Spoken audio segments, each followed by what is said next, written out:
Halo, salam kenal. Gua Hendra Firmansyah, gua pemilik dari channel Candu Digital ini yang mudah-mudahan channel gua bisa bermanfaat dan berkah buat teman-teman semuanya, khususnya buat teman-teman yang pengen dapat penghasilan dari internet dari nol tanpa ribet, langsung praktek dan hasil. Dan tentunya teman-teman bisa belajar gratis di channel gua ini. Stay tune terus di channel gua. Mudah-mudahan bisa terus bermanfaat buat teman-teman semuanya. Langsung aja ke acara inti setelah scan ini. Iya, materi kali ini gue akan bahas yang cukup penting, teman-teman. Jadi, kita akan kuliah gratis, yaitu materinya belajar memahami metrik MetaEdge 2025. Oke, kenapa ini jadi hal krusial? Karena kebanyakan teman-teman itu kalau teknis itu gampang, ya kan? Teknis, beriklan, banyak tutorial gratis juga banyak di luar sana. Tapi ketika mereka sudah praktek, mereka kesulitan tuh analisanya, metriknya belum memahami, metrik apakah ini gitu kan. Ketika terjadi kelemahan pada metrik A, misalkan apa yang harus kita perbaiki kayak gitu ya. Di sini gua akan bahas secara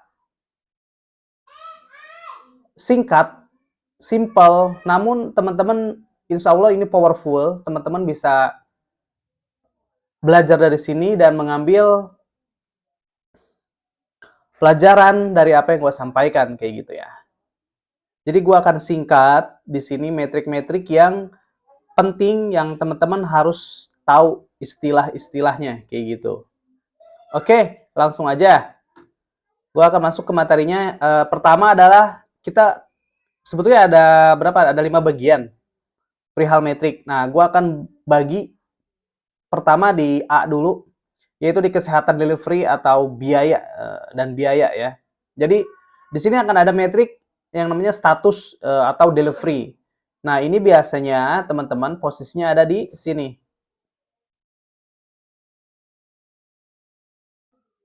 Nah, di delivery di sini. Nah, ini statusnya off karena memang kampanyenya lagi di off-kan, teman-teman.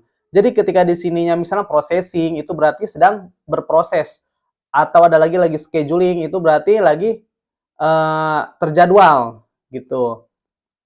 Terus apalagi misalkan di sininya no ad atau no set iklan, no ad set. Nah, berarti biasanya di ad setnya itu dia apa namanya? Sedang off kayak gitu. Ini kan ada 3 bagian, ini level campaign, ini level ad set, ini level ads. Kayak gitu. Ini delivery berarti status ya. Budget mau spin. Nah, budget ini adalah budget daily, teman-teman. Budget harian kita. Anggaran kita di berapa? Di bagian sini. Karena gua pakainya budgetnya using campaign dipakai di kampanye, nilai budget ini akan terlihat di kampanye saja. Di sini. Di sini ya, 70.000. 70.000. Oke. Terus mount spin ini adalah biaya yang dibelanjakan. Mount spin. Mount spin. Ini adalah biaya yang dikeluarkan per hari. Nah, per hari lihatnya dari per hari. Kita ubah ininya per daily. Kalau mau maksimum ya ini maksimum di sini. Nah, pokoknya perihal budget dan mount spin ini dua hal yang berbeda. Budget itu berarti modal kita, budget hariannya. Mount spin biaya yang dikeluarkan untuk beriklan kayak gitu. Nah, ini gue habis di 426.000 untuk periode 13 Agustus sampai 13 September kayak gitu akumulasinya. Lalu ada lagi bidding strategi. Nah, bidding strategi itu biasanya kita standarnya teman-teman itu memakai high volume. Nah, bidding strateginya high volume. Berarti istilahnya kita kalau artinya gini deh gampangnya. Kita menyerahkan budget yang kita punya, kita serahkan kepada sistem untuk mendapatkan sebesar-besarnya hasil. Kayak gitu.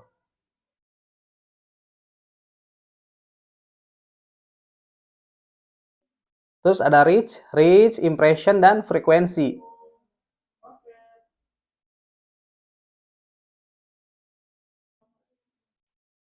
Ada reach, impression, sama frekuensi. Di sini ada reach. Reach itu berarti orangnya. Sebentar nih, yang ini. Reach. Nah, reach itu berarti orangnya. Atau ibaratnya audiens barunya gitu. Nah, impression ini adalah tayangnya, teman-teman. Jadi, iklan kita ditayangkan sebanyak 17.097 kali kepada orangnya 12.368. Artinya, frekuensinya itu udah 1.38. Berarti dari satu orang ini kita bisa mendapati 2 kali tayang iklan kita atau lebih kayak gitu. Lalu ke CPM. Nah, CPM ini adalah biaya per 1000 impression. CPM itu yang ini. Yang ini. Nah, ini biaya per 1000 impression. Di sini gua ada nilai 24.945. Artinya, untuk 1000 kali tayang, 1000 kali impression, iklan gua itu dikenakan biaya 24.945 rupiah. Nah, gitu. Gampangnya. Oke, sampai sini bisa dimengerti ya. Oke, kita next ke part kedua. Nah, ini metrik untuk di middle ya, middle metric.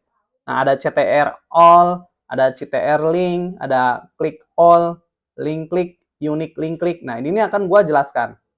Untuk CTR all, ini adalah persentase orang yang mengeklik. Ini CTR all. Nah, ini CTR all. Ini adalah persentase orang yang ngeklik pada kampanye iklan kita. Mau ngekliknya apapun, like, comment, share, more show info, itu semua masuk ke persentase yang ini, CTR all.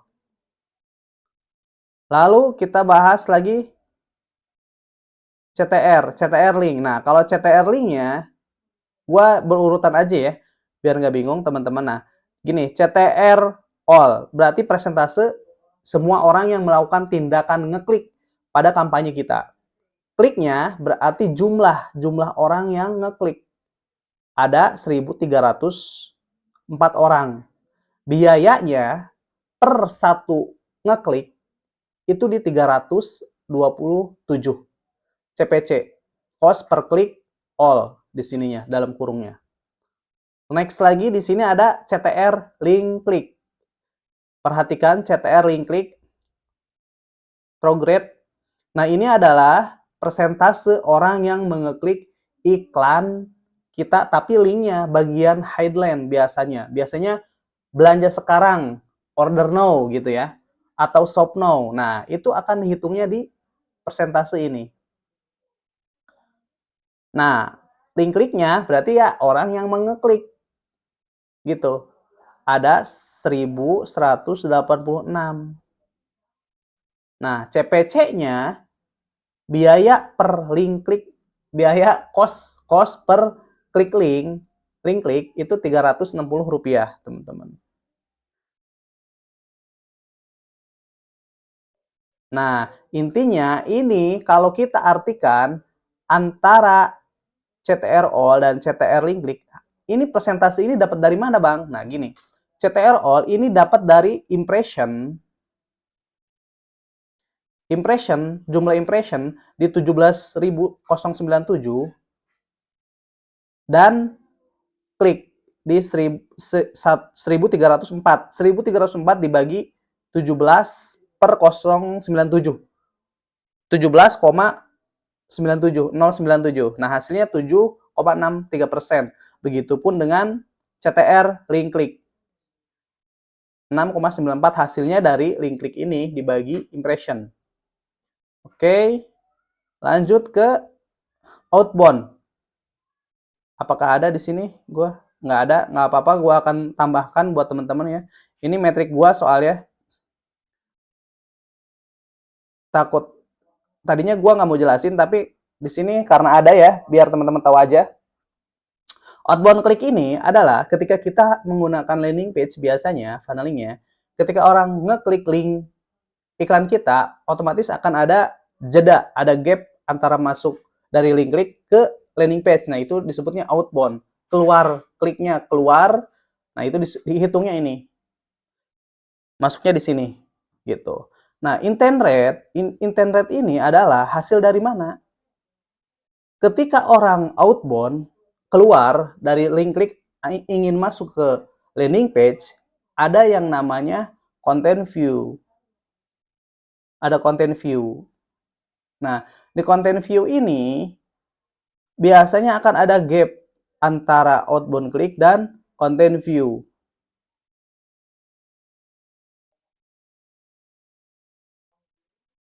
Nah, ini intent rate itu adalah hasil dari pembagian antara content view dan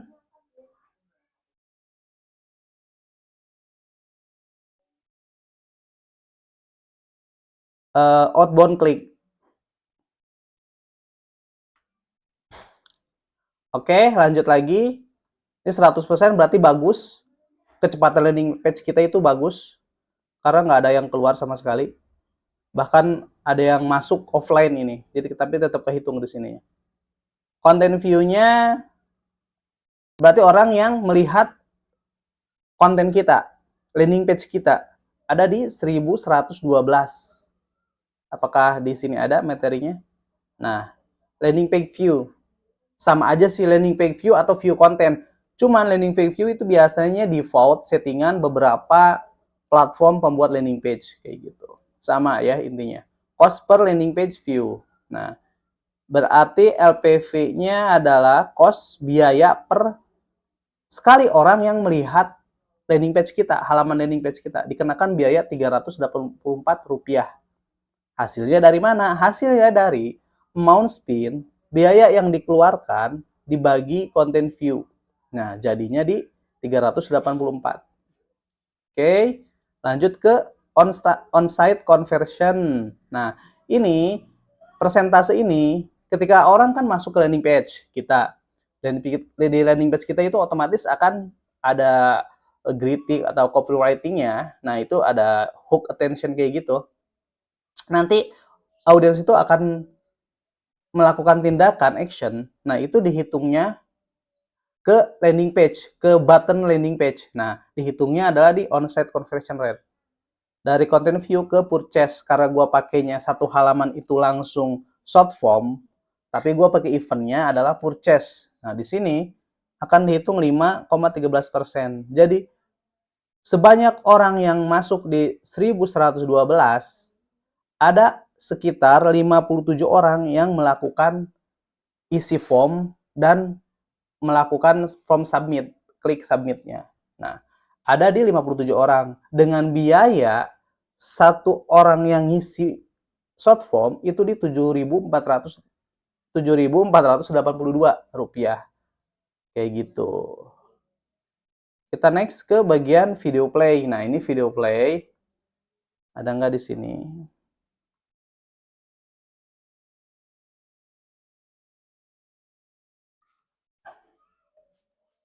Oke, bahas metrik yang ada aja, video play. Apa mau yang ini? Boleh sih, mana aja ya. Kalau tadi tuh metrik gua, jadi takut acak-acakan makanya gua dibikin kayak gini. Nah, gua terangin yang ini aja deh. Nah, quality ranking. Ini yang C, kualitas kreatif dan relevansi diagnosis lelang. Nah, ini yang menandakan konten kita itu kualitasnya seperti apa. Nah, kita harus memasang quality ranking disebutnya. Ada engagement rate, berarti orang-orang yang interaksi di kampanye iklan kita. Nah, conversion, orang yang melakukan tindakan konversi di kampanye kita. Kayak gitu. Nah, 3 ranking ini menunjukkan perbandingan iklanmu versus kompetitor gitu. Kompetitor di audiens yang sama. Misalnya audiensnya broad kayak gitu. Nah, itu sama. Nah, jeleknya kalau below average bottom-nya 20% ke bawah itu jelek. Nah, biasanya biaya CPM-nya tinggi. Nah, CPM-nya juga ikutan tinggi, teman-teman. Contohnya gini.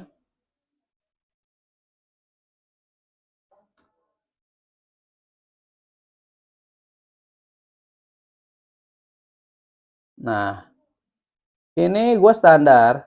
Untuk quality rankingnya ini masih di bawah rata-rata, tapi bottomnya di 35%.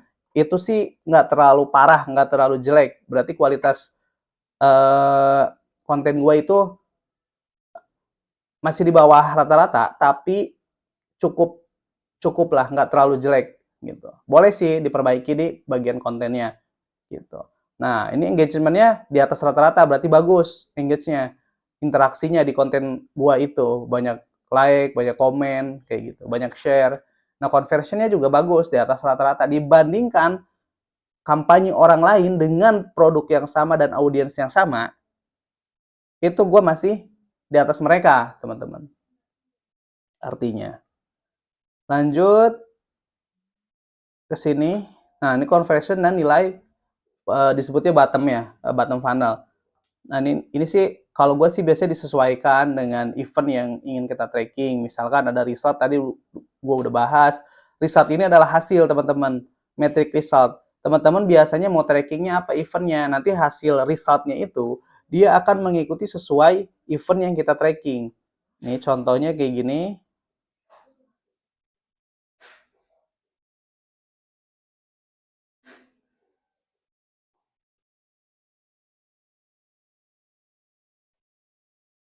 bablas. Nah, ini website purchase. Karena gua trackingnya event purchase, maka otomatis result di sini akan ada tulisan di bawahnya website purchase. Nah, gitu. Ini cost per result, berarti biaya per hasil. Berapa di 12.836 untuk konten yang satu ini. Kayak gitu ya.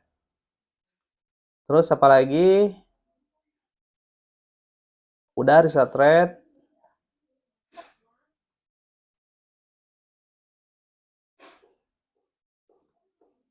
Terus konten view, view konten. Ya, tadi konten view, view konten itu bagian dari konversi juga. Jadi orang-orang yang melihat landing page kita, add to cart itu biasanya disimpannya. Kalau kita menggunakan alur flow-nya itu agak panjang, kita butuh 4 event.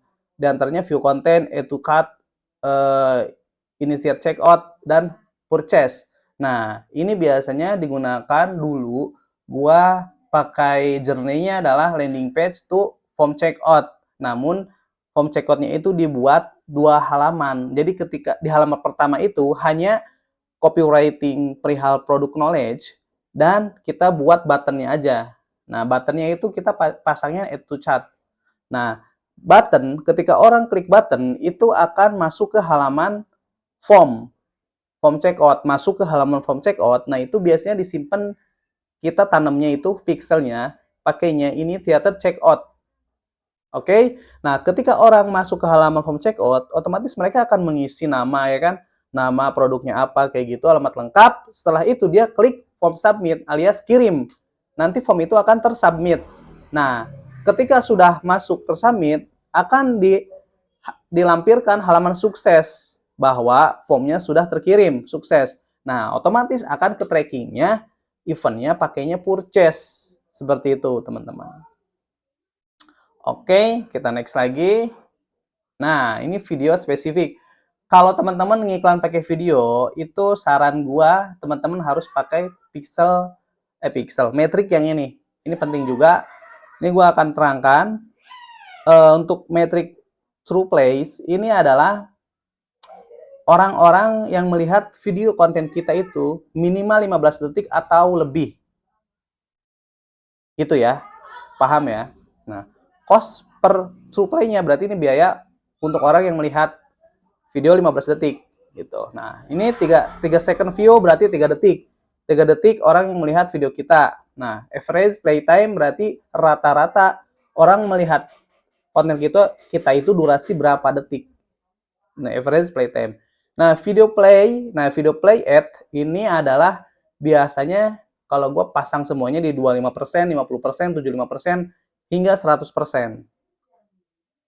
Kayak gitu. Jadi agar kita tuh tahu konten kita itu ditonton sama audiens itu berapa banyak sih, berapa durasinya, kayak gitu. Makanya kan Meta itu menyarankan untuk video konten itu tidak terlalu panjang, maksimal itu di 1 menit aja, teman-teman. Oke? Nah, di sini juga dikasih tahu to play sama dengan nonton sampai selesai atau lebih atau sama dengan 15 detik lah intinya gitu. Ya minimal 15 detik. Kalau di bawah 15 detik, dia tidak akan kedetek true play gitu. Dia kedeteknya bisa jadi 3 second view atau mungkin di 25% jika video kita ya durasinya berapa tinggal dibagi aja. Seperti itu, teman-teman. Ini metrik-metrik yang udah gua terangin. Ini penting semuanya. Jadi teman-teman mudah-mudahan bisa dipahami dari apa yang gua terangkan secara singkat ini. Untuk lebih detailnya, teman-teman bisa gabung di grup Telegram gua. Nanti akan gua kasih di link deskripsi. Di sana teman-teman bisa sharing pengalaman juga sesuai pengalaman masing-masing. Bisa teman-teman bisa tag gua untuk menanyakan perihal case-case secara teknis yang ringan-ringan kayak gitu. Insya Allah gua bantu secara gratis teman-teman. Silakan masuk di grup Telegram ya. Oke, sesi kali ini gua rasa cukup sampai di sini kali ya. Karena gua udah nerangin secara detail juga dan mudah-mudahan teman-teman itu bisa mengerti dari apa yang gua terangkan di sesi ini kayak gitu. Oke, nextnya gua akan bahas lagi seperti biasa materi-materi yang terupdate dari Meta dan kebetulan di bulan ini juga gue akan ada pertemuan dengan Meta langsung di kantornya. Doakan gue mudah-mudahan dapat ilmu yang berkah buat teman-teman semua nantinya. Oke, segitu aja dulu. Doakan gue, semoga gue sehat dan selalu bisa bermanfaat buat teman-teman semua. Sampai ketemu lagi di sesi berikutnya. Wassalamualaikum warahmatullahi wabarakatuh.